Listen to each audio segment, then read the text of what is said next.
Hello, comrades. Welcome back to Commie Reading Group. We left on the Great Recession.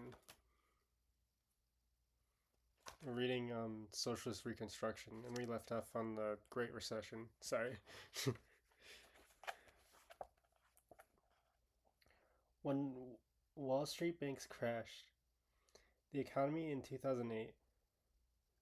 When Wall Street banks crashed the economy in 2008, millions of people lost faith in the capitalist system.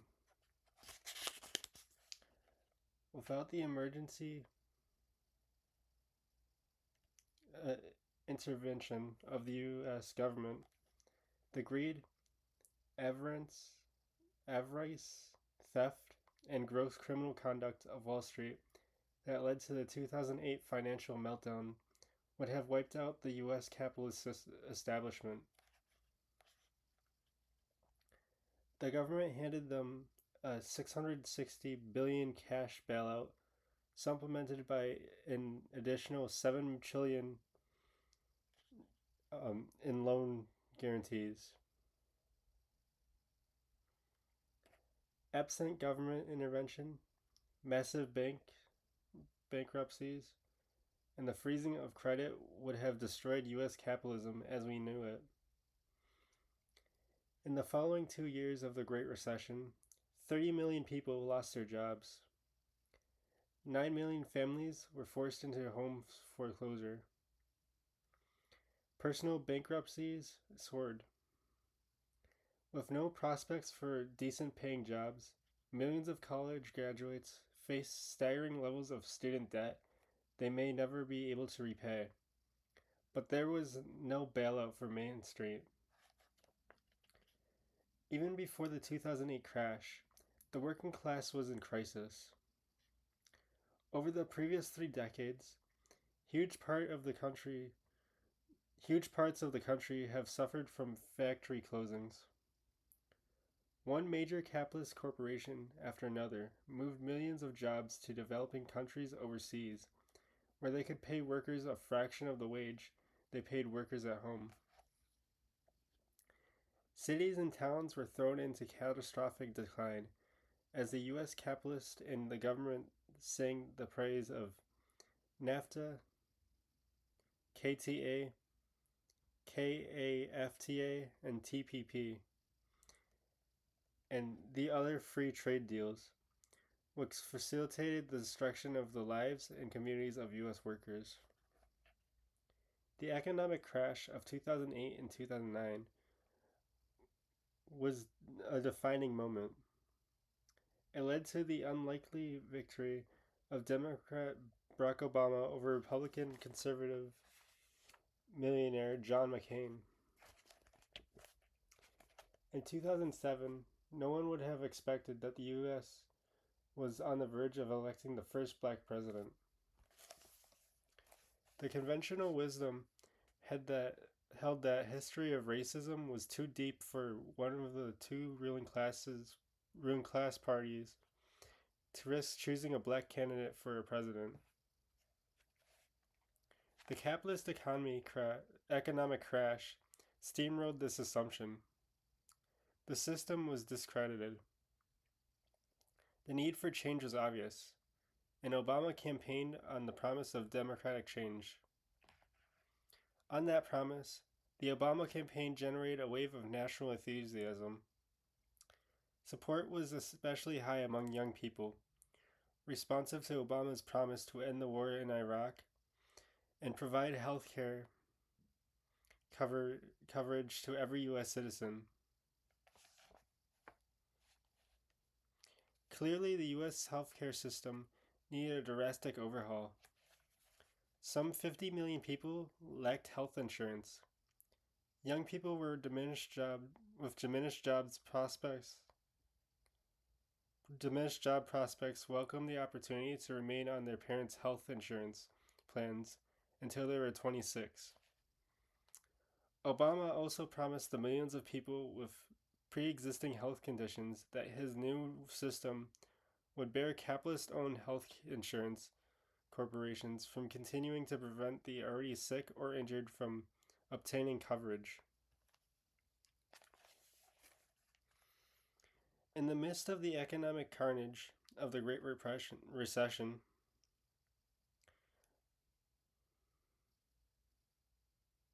Obama's campaign appeared a ray of light. He was different. He was young.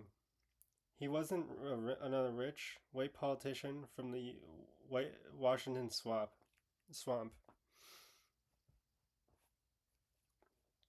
The labor movement sent worker volunteers door to door campaigning for Obama in the battleground Midwestern swing states of the devastated industrial heartland.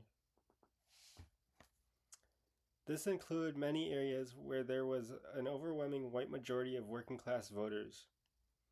This message was, we need change, and we need it urgently. Can we do it? Yes, we can, was Obama's main campaign slogan and rallying cry. It worked. Obama's victory was shocking. It filled people with hope. Yes, the U.S. can change. Radical change is possible in the United States. That a black man named Barack Hussein Obama could, in spite of the country's history of extreme racism, ascend to the White House proved it. We're going on to the law of unintended consequences. The revival of socialism could have something to do with what might be called the law of unintended consequences.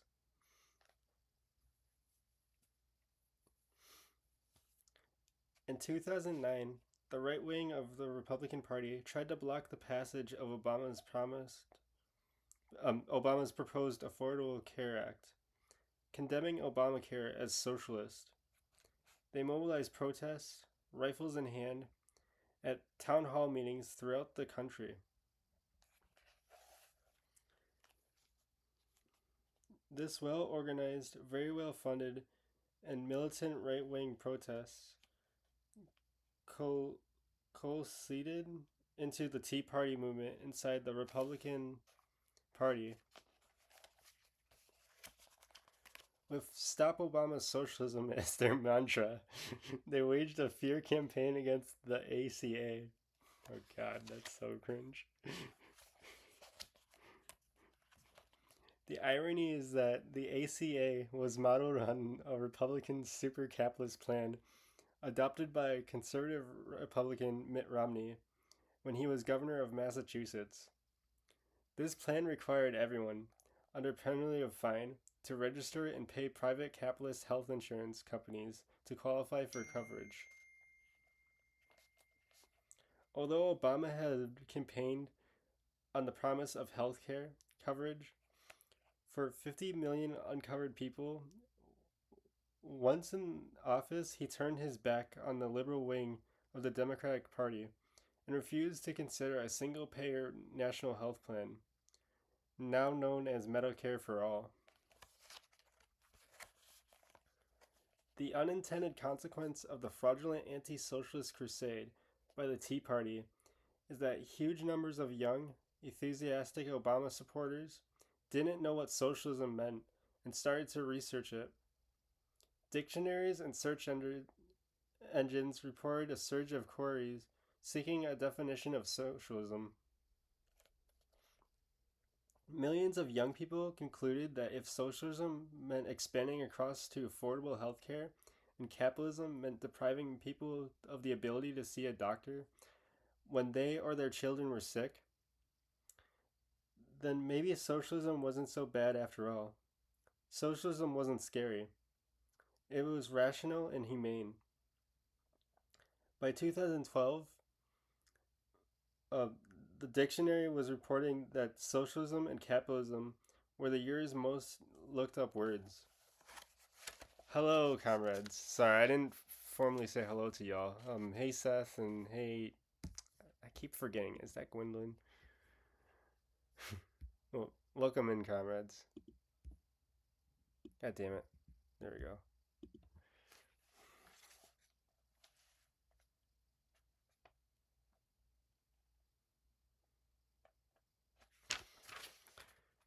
Now we're going on to we are the 99%.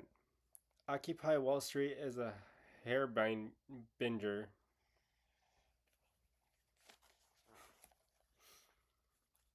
After the 2009-2010 anti-socialist crusade against Obamacare, another major political development still more interested in so triggered still more interest in socialism, the Occupy movement.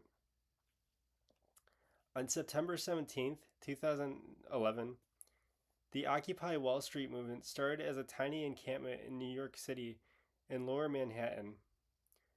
A few tents in the Zuccotti Park, erected by a handful of activists under the slogan, "We are the 99%."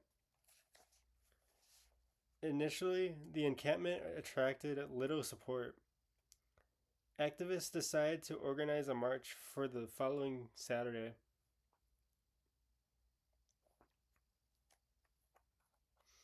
September 24th, from Wall Street to an area just south of the Union Square.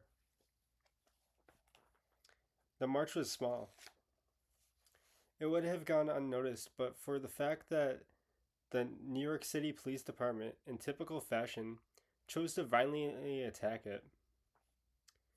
Images of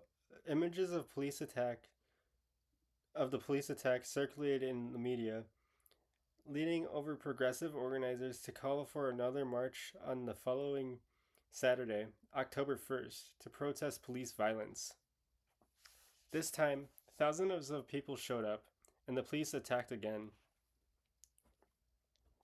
The October 1st action resulted in an infamous arrest of more than 700 people on the Brooklyn Bridge.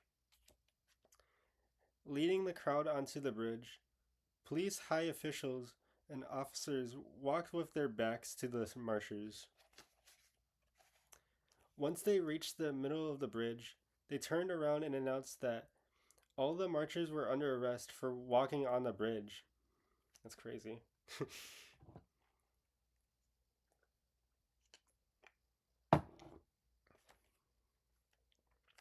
Additional police officers established a line at the back of the bridge and threw up a giant orange net to block people from leaving. Confusion and panic swept through the crowd. People had not planned on getting arrested and hauled off to jail. Parents who had to pick up their children were detained. So were people who had to be at work that night or the next day. A large contingent of teachers were on the bridge. Not only were they due in class Monday morning, but every teacher in New York City knows that if they are arrested, they can lose their job because of the policies of the Board of Education.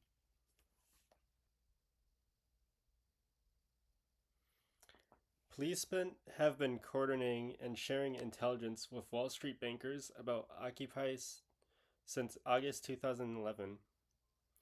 1 month before the first tent was set up in Zuccotti Park, the police they were doing a big favor for their friends on Wall Street by crushing the October 1st demonstration on the Brooklyn Bridge.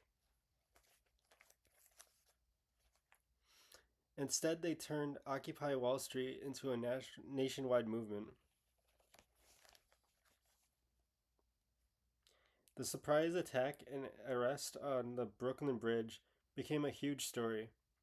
Angry young people, mainly saddled with huge student debt and no job, started occupying spaces in their own cities and towns. Within a couple of weeks, Occupy Wall Street encampments were established in almost every major city and hundreds of smaller cities and towns throughout the United States. People were in the streets chanting, "We are the 99%." All over the country, people expressed their outrage at capitalism, inequality, and the vast wealth and power of the 1%.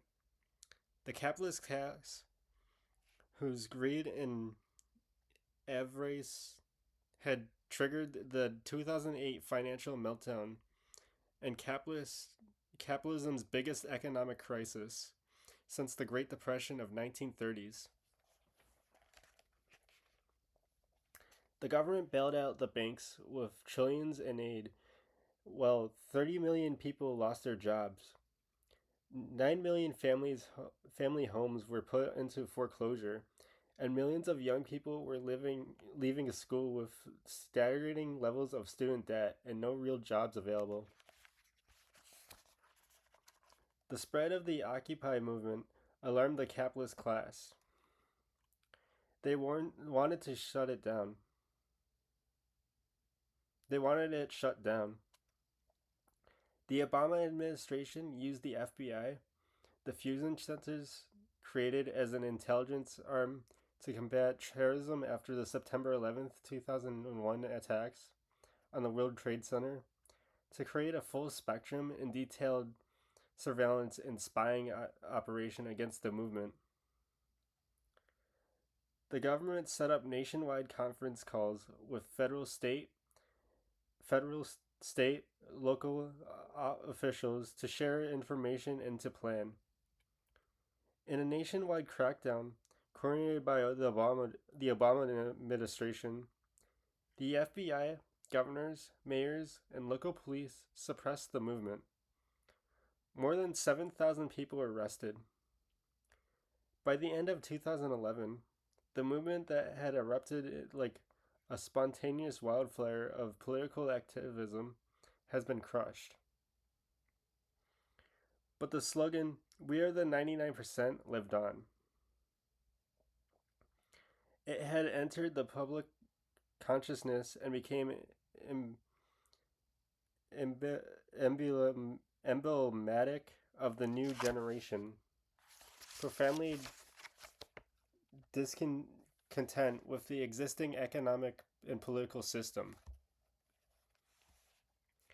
Occupy Wall Street didn't brand itself as a socialist or make specific demands on the government or the capitalists.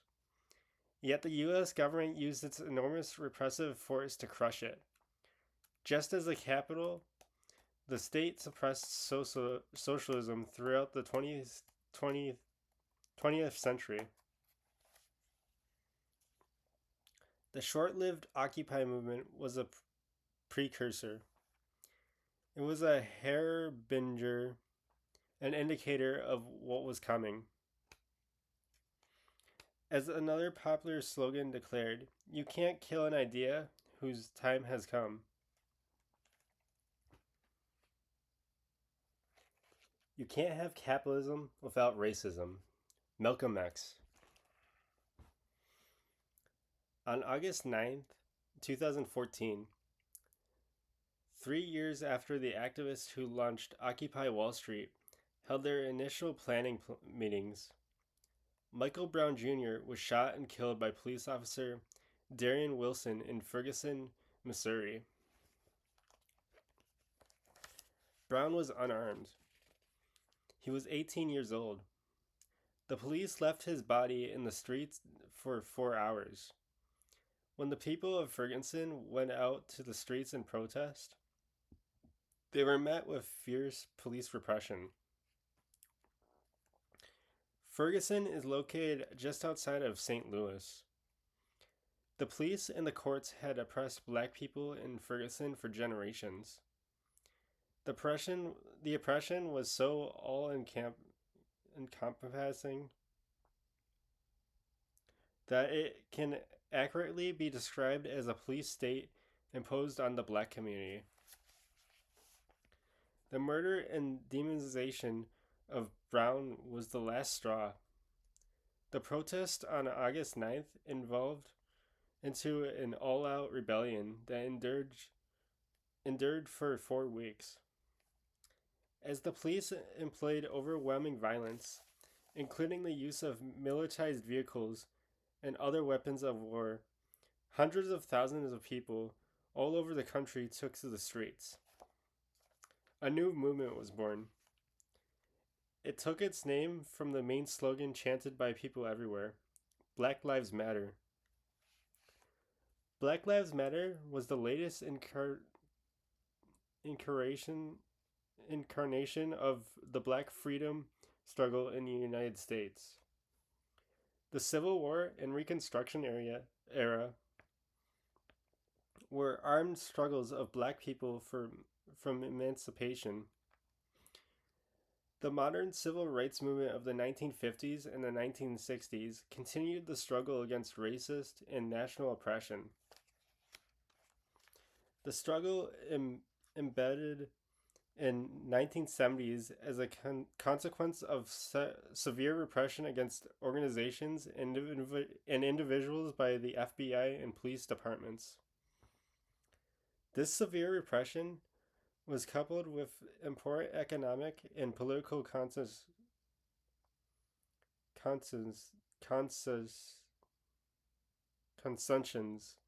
by the racist establishment. In the radical change political climate of 2014, this same organic movement for equality and freedom came roaring back. What distinguished the politics of the mass spontaneous movement that took shape after the Ferguson Rebellion was that its politics were decidedly and explicitly anti-capitalist. It was led by young people who understand that endless epidemic of racist police killings and abuse was a consequence of capitalism and the capitalist state forces. Routine police violence, as well as the expansion of a racist system of mass incarceration in the United States, happened after the 1964 Civil Rights Act. The parents and grandparents of the Black Lives Matter activists, the generations who fought and won the Civil Rights Act and the Voting Rights Act in 1964 and 1965, has hoped that the end of a formal apartheid in the U.S. would eliminate the terror imposed on the black community by the police. Apartheid laws have been struck down, but apartheid conditions and apartheid policing were expanding in the 21st century. Millions of young people drew the right conclusion. The problem wasn't a few bad apples in police departments. The problem was the system, and it had a name. Capitalism.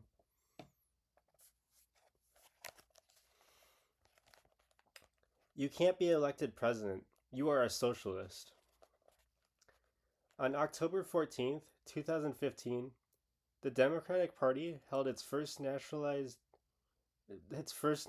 televised debate on CNN in advance of the primaries that would select the party's nominee for the 2016 presidential campaign. Oh, God.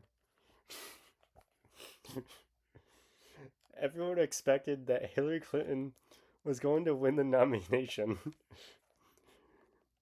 The primary process included the debates was just a formality. Vermont Senator Bernie Sanders had been getting surprising levels of support from young people as he spoke around the country about intensifying inequality, the need for a national health plan, and abolishing student debt.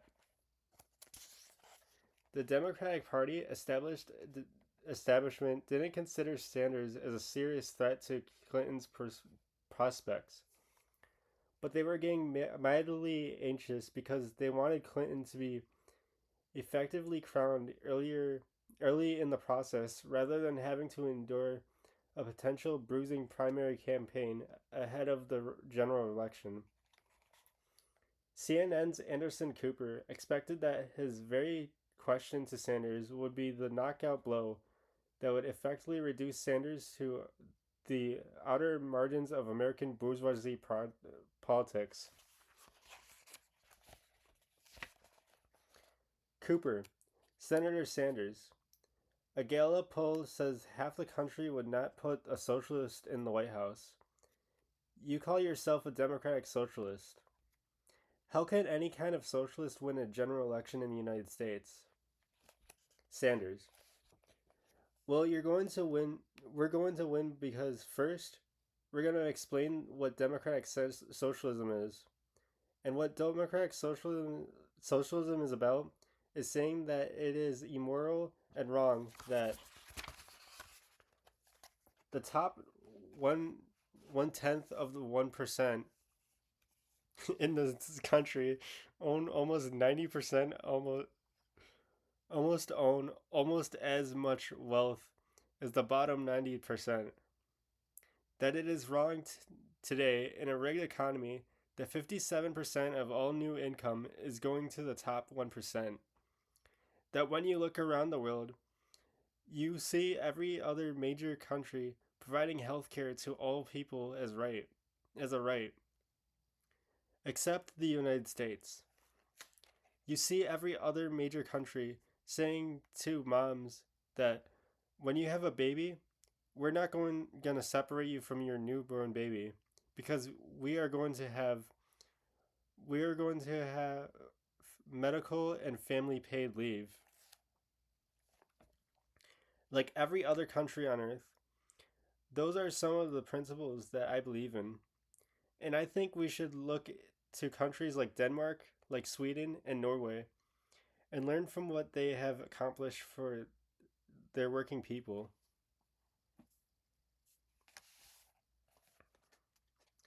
The hall erupted in applause when Sanders finished speaking.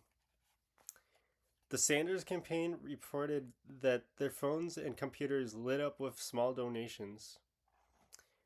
In the few hours after Cooper pinned the dreaded socialist label on Sanders, the Sanders campaign received more than 3 million in small donations. Nothing like that had ever happened in the history of US presidential debates.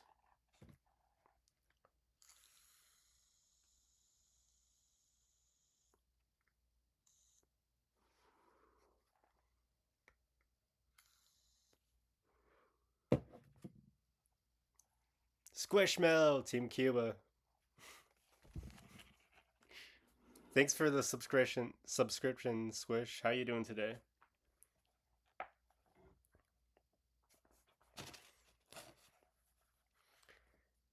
In the 2016 Democratic primary, Sanders won 13 million votes and 80% of younger voters.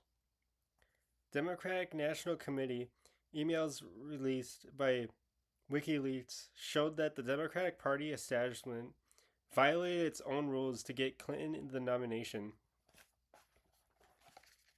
Republican billionaire candidate Donald Trump beat Clinton by a narrow margin in states that traditionally went for Democrats: Michigan, Wisconsin, and Pennsylvania, thereby winning the presidency.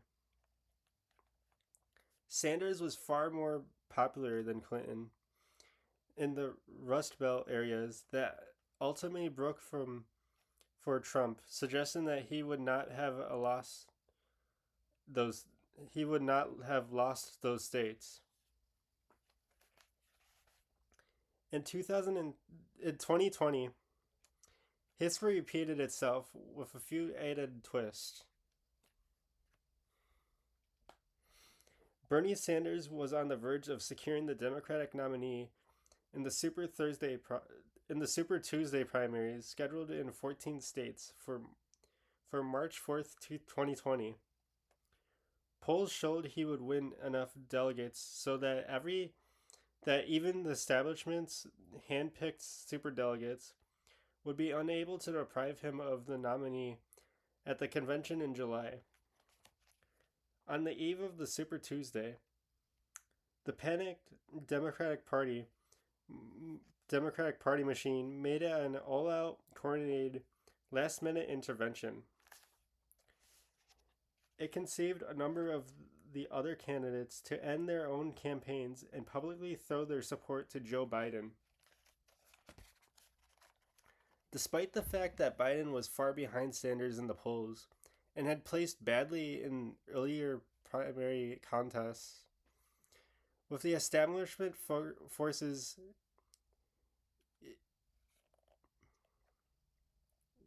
uniting behind Biden, Sanders won only 4 of the 14 state primaries that day.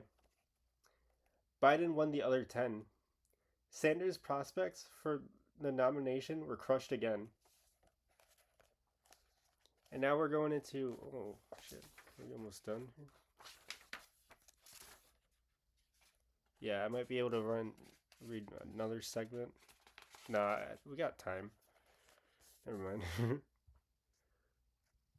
So we're going into socialism is our history and our future.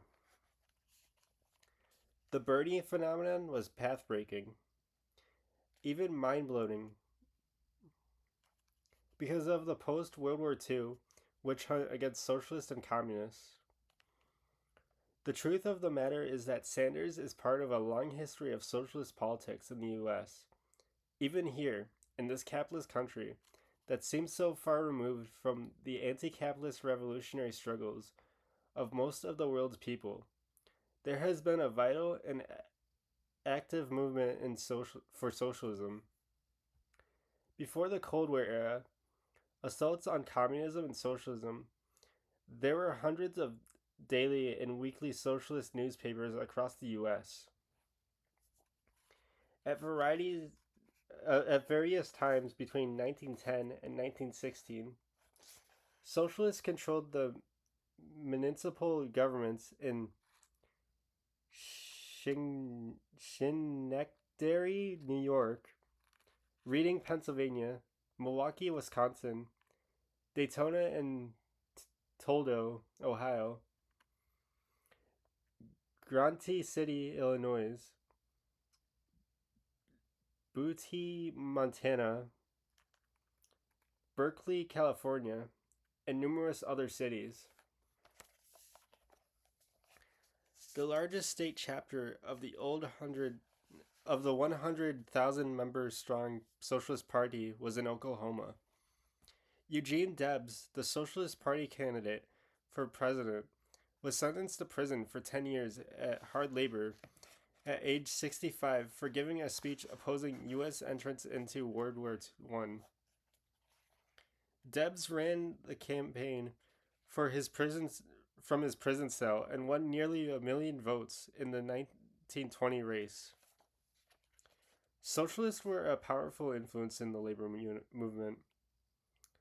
At least 1/3 of delegates to the 1911 American Federation of Labor Convention were socialist by conviction or party membership, and socialists exerted a dominant influence in 4 of the largest affiliates of the AFL and 2 of the smaller ones. Outside the AFL, the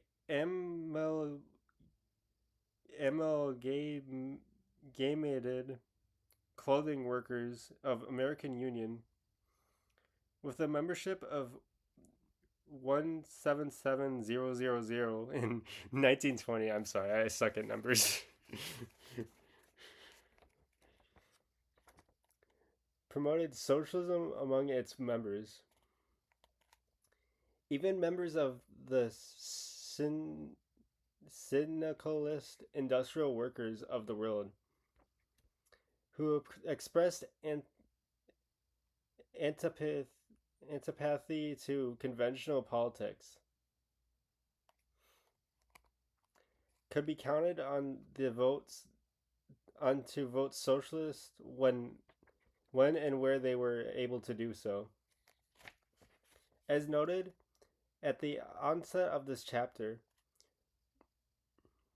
some of the most influential people living in the United States were socialists and communists. Among the better known ones, Martin Luther King Jr., Coretta Scott King, Paul Robeson, Albert Einstein, Helen Keller, James Baldwin, Lorraine Hansberry, Charlie Chaplin, A. Philip Randolph, Eugene Debs, W.E.B. Du Bois, Ida B. Wills, John Reed, Huey P. Newton, Kawame Tur, and Bayard Rustin, to name a tiny handful. And I'm sorry if I butchered any of those names.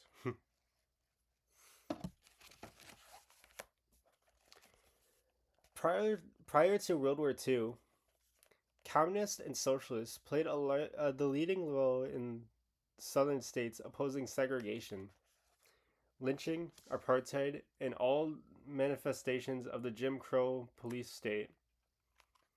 These same factors led the fight for and won the passage of the Social Security Act in 1935.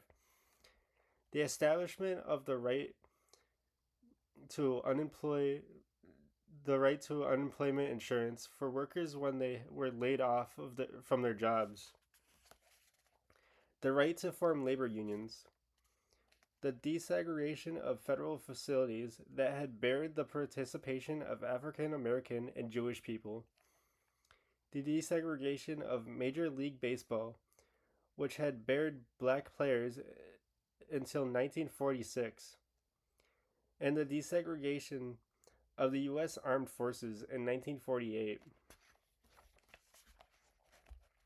At the end of World War II, the Communist Party in the U.S. had apparently 100,000 members and probably a million active sympathizers. Communists and Socialists led the Transport Workers Union of America, United Electrical Workers, International Longshore and Warehouse Union, the Fur and Leather Workers Union, and others. Some of the most famous and respected filmmakers, cultural figures, musicians, and artists during the same period were communists or socialists. The U.S. had a long socialist tradition extending back into the 19th century. Karl Marx died in 1883. Rest in power. He was a German living in exile in London.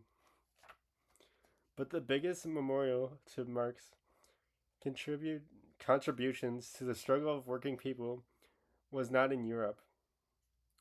It was in New York City, where thousands came to Cooper Union to pay tribute. In the middle of the 1800s, the U.S. was the international center for the creation of utopian socialist communities. These experimental communities were built in Indiana, Ohio, New York, Iowa, Oregon, and Missouri. They were typically financed by wealthy individuals or progressive Christian groups that attributed society's ills to capitalism. Mr. Blue! Good to see you, comrade. Their utopian experience introduced such notions as full employment, the creation of kindergartens for young children, equal rights for women, and equal pay for everyone living in their community. Ultimately, these utopian concepts migrated into public consciousness, changing people's ideas and becoming accepted as rights. Let's see here.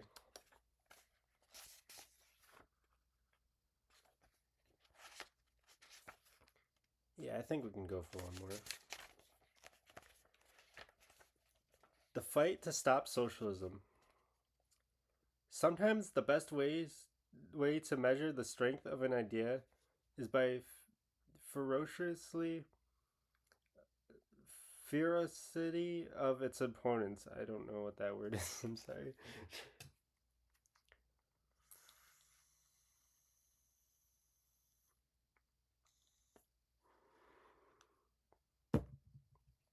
By this measure, socialism is clearly resurgent.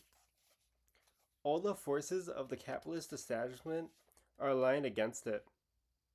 Just as the Democratic establishment lined up to prevent Sanders from being nominated for president, so does the Republican Party explicitly orient itself towards defeating socialism. Trump's 2020 re-election campaign proves this point. Trump unofficially began his campaign in his 2019 State of the Union address. His central theme was not actually the State of the Union, but why he needed to be reelected. If he lost, the United States would become socialist. When Trump defiantly told the audience, "Tonight, we renew our resolve that America will never be a socialist country," the members of Congress erupted in applause. Members of Congress jumped to their feet, chanting "USA, USA, USA, USA." I'm not saying that with enthusiasm. And not just Republicans. Trump's supposed um, arch enemies, congressional Democrats like Speaker of the House Nancy Pelosi and Senator Chuck Schumer, joined the ovation. By uttering the magic words, "We renew our resolve that America will never be a socialist country," Trump momentarily united the leaders of both ruling class parties against their common enemy. They put aside their partisan bickering to genuflect at the altar of anti socialism.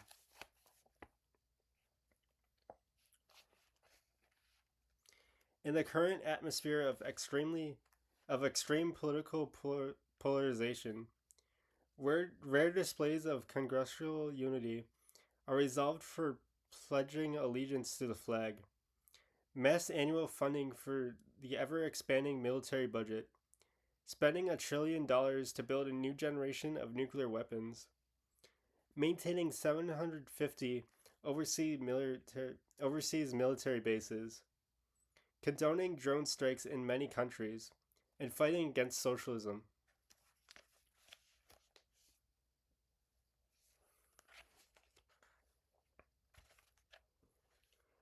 The members of the 116th Congress, who rose to applaud Trump's incarceration against socialism, are part of the monopolized political system. They are in one of the two acceptable ruling class parties in a system devised to prevent any third party from effectively challenging their monopoly over political power at the federal or state level. Rather than representing the people or giving voice to new ideas, elections in the US are barriers to democracy. Serving the interest of bankers, capitalists, and landowners, they have turned electoral politics into a force where the best any working class people can hope for is the lesser of two evils. The fearsome fighters against socialism have a few other things in common. None of them are wage workers. None of them work in a factory or mine. None of them are clerical workers. No one there works in retail. There are no janitors or waiters or home health care attendants or public school teachers in Congress. No bus drivers or truck drivers. No taxi drivers. No one drives for Uber. Their job is being in Congress, a senator or representative. Not one of them is poor, living in poverty or near poverty. This is not just because their elected jobs are well paid, substantially better than the average worker. Most of the members of the 116th Congress are millionaires. Most of these congressional millionaires don't have a network of just 1 million either. They have many millions, tens of millions, and even hundreds of millions of dollars. More than half just I lost my place right there for a second. Just 3% of US households have asserted assets of $1 million. More than half of US workers make under 35,000 per year, 35 million per year. 35,000 per year. But not a single person from this category, the majority of the population, sits in Congress. Congress is made up of the wealthy, and it represents the wealth majority of the population. This helps explain their hostility to socialism, a system and a set of principles that put a premium of human equality. The Millionaires Club in the Senate passes itself off as the world's greatest deliberate body. But it is, and it has always been, an empowered body of plutocrats. It was created to block sweeping progressive legislation if the House of Representatives even passed such laws. As Senator George F. Hoare stated, the very purpose of the Senate is to resist the hasty, impromptu, passionate desire of the people. The inconvenient truth made headlines when one furious member of the Senate expressed his disgust with the breakdown of negotiations over extending unemployment benefits to those who lost their jobs during the COVID-19 lockdowns. Senator Cory Booker complained, I'm a little frustrated that a body dominated by millionaires, I'm not one of them, is going to focus on just a few $100 extra and try to cut that out from under so many millions of American families. In 2020, millionaire senators from both parties refused to increase the minimum wage a single penny. Under pressure from unions, the Biden White House suggested an increase to $15 an hour over the course of 6 years, rather than right away, which would be too radical. Millionaire senators from both parties crushed any increase. These super wealthy plutocrats make decisions that determine the well-being of hundreds of millions of workers and their families. It's not that hard to figure out why they are enemies of socialism. They are tied to the capitalist class. That's their real constituency.